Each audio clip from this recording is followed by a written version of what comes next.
Welcome back to the Deep Dive. Today, we've got something really fun, actually. We're looking at a list of DIY Halloween scare projects. Yeah, it's a great list. Ranked 10 down to number 1, and it's not just crafts, it's kind of the psychology of the scare, but on a budget. Exactly. Using really simple stuff, lights, sound, a bit of motion. Basic components, maximum impact. That seems to be the theme. Right. So our mission today isn't just to, read the list. We want to dig into why these things work. What are the clever tricks? The sort of aha moments behind making something genuinely creepy with, like, stuff you have lying around. Looking for the principles behind the frights, how a few bucks and a bit of clever thinking can really freak people out. Okay, let's unpack this. And I think we have to start with the basics, right? Yeah. Light and visuals. Definitely. That's the foundation for setting the mood. And often the simplest effects are the most effective. We're starting with projects 10, 8, and 4 from the list here, all about light. Okay, number 10. Glowing ghost balloons. This sounds incredibly simple. It is. White balloons, stick a small LED tea light inside the battery ones, obviously, and draw a spooky face. Done. So cheap, so easy. But why does it work? Is it just floating lights? Well, yeah, but it's more about how it messes with your expectations. We expect lights to be fixed, right? But these things, they float, they drift, maybe catch the breeze a little. They seem unnatural. Yeah.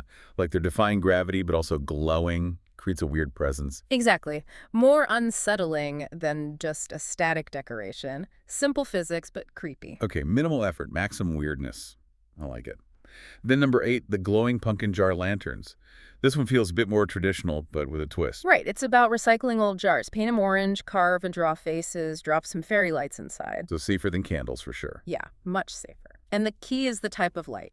The painted glass diffuses it, so you get that soft, atmospheric, flickering jack-o'-lantern glow, not like a harsh spotlight. It's all about the ambiance. Sets the mood. Got it.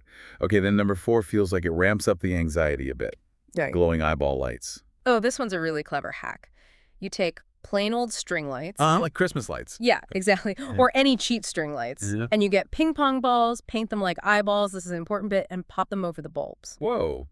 So you end up with dozens of glowing eyes scaring out of the dark. Precisely. It taps right into that primal feeling of being watched. Surveillance, super effective. And the source mentioned a specific tip for the paint, right? Yeah, crucial point. Use matte paint. Not glossy. Glossy paint reflects too much, creates hot spots. Matte paint gives you that perfect, even, unnerving glow. A steady stare. That makes sense. It's less like a decoration and more like something's actively observing you. Exactly. Moves from mood setting to creating genuine dread. Okay, so we've set the creepy mood with light. But static scares only go so far. The next level seems to involve making things move or creating illusions. Here's where it gets really interesting. Yeah, we're moving into dynamic effects now. Atmosphere, physical motion, illusions, things that make the environment feel unstable. First up is number 5, the Foggy Witch's Cauldron. This is all about atmosphere, right? Pure atmosphere. You get a standard plastic cauldron, maybe some green LEDs inside for that spooky glow. But the real trick is the fog. The source suggests using a mini humidifier hidden inside. Oh, not dry ice. Nope. Way less messy, less hassle than dry ice. A simple humidifier gives you that constant rolling, misty vapor. Looks just like a bubbling potion. That's clever. And then you can toss in fake bones or eyeballs or whatever. Yeah, just to sell the witch's brew vibe. It combines visual movement and mist with that kind of gross out factor. But wait, a humidifier Yeah. needs water, right, and electricity near water. Does that get tricky? Like, do you have to keep refilling it all night? That's a fair point. You do need to manage the water level if it's running for hours. And be careful of the electronics, obviously. But the argument is the visual payoff is so strong, especially right when people arrive, that bit of maintenance is worth it. That swirling mist is just instantly iconic. Okay. Fair enough. All right, next, number 3, the Haunted Mirror Illusion. This sounds like something from an old magic trick. It kind of is. Old school illusion, but really effective and easy to DIY. You need an old mirror, the more aged looking the better. Right. And you print a ghostly face or figure onto transparent paper. Vellum or maybe thin parchment works well, the source says. Okay, so you print the ghost. Yeah. Then what? Stick it behind the mirror glass. Exactly. You carefully place it behind the mirror surface, and then the absolute key is the lighting. You need very dim backlighting behind the transparency. Not shining on the front of the mirror. No, no, from Yeah. behind. Yeah. And dim. If the light's too bright, it just washes out the image, ruins the effect. You want it so the ghost face just flickers into existence for a second when someone looks, then seems to fade. Very uncanny. Leaves you wondering if you actually saw it. Spooky. Okay, now for actual physical movement. Number 7, the creepy crawling hand. Ah, yes. Think thing from the Addams Family, but DIY. Okay, how? Super simple mechanism. Take a cheap, slow-moving toy car base. Mount a rubber glove on it, stuffed with cotton or something to give it shape. Then maybe add some fake blood for effect. And just let it crawl around. Yeah. The key isn't speed, it's the unexpectedness. It moves slowly, maybe a bit erratically, low to the ground. People expect threats at eye level, right? This thing skittering around your ankles totally catches you off guard. Yeah, that low-level movement is inherently creepy, like vermin or something. Exactly. Primal fear again. Okay, so we've got ground level covered. What about aerial scares? Project #2 is the DIY flying ghost. Sounds ambitious. It's a bit more involved, yeah, but gives you a big visual payoff. You need white cloth, obviously, and a lightweight frame, maybe PVC pipe or wire bent into shape to give it some structure. And how does it fly? Magic. Close. Fishing line. Yeah. But used cleverly. You set up a pulley system. The source suggests a single loop of fishing line running from a high anchor point down to a low one across the yard or porch. Ah, so you can pull it along a line. Exactly. It glides rather than just swinging limply. It makes the movement look much more deliberate, more spectral, Uses the whole vertical space. Right, because most decorations are just stuck in the ground. This thing actually moves through the space. Yeah, it feels much more alive, more interactive, big impact. Okay, so light, atmosphere, motion. Those are great.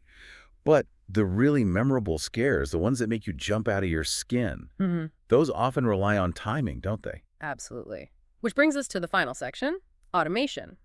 Using sound and sensors. This is where things get really clever with triggering the scare at the perfect moment. Right, taking the guesswork out of it. And what's cool here is how these projects used really simple, cheap electronics, like basic motion sensors, the kind you find in security lights, PIR sensors. Okay, so Project #9, motion-activated spider drop. Sounds straightforward. It is, but brutally effective. You hang a big, scary toy spider from clear fishing line. The line is attached to some kind of simple release mechanism, maybe a little servo motor, or even just a catch that's triggered by the motion sensor. Someone walks underneath. Sensor triggers, spider drops right in their face. Exactly. Instant shock. It works because it's sudden, it comes from above, which is unexpected, and, spiders. Common phobia.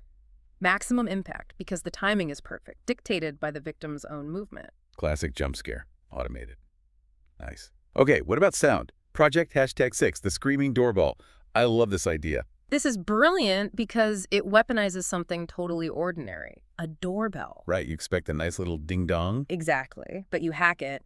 Most modern wireless doorbells have a way to change the chime sound, right? Often it's just loading an MP3 file. Oh, I see where this is going. Yep. You replace the standard chime file with a horrific scream. Or maybe a creepy laugh. So the trick-or-treater pushes the button, expecting a chime. And gets blasted with a terrifying sound right at the threshold. That's evil. Pure expectation failure hits them right when they're focused on getting candy. Genius. Okay, that's using sound. Now, the list culminates with number 1. The ultimate DIY gadget, it seems. The motion-activated talking skull. This one kind of brings it all together. It starts with the visual. A basic plastic skull. You can add glowing LED eyes, linking back to those light effects we talked about. Okay, a visual anchor. Then it adds sound via a small hidden speaker.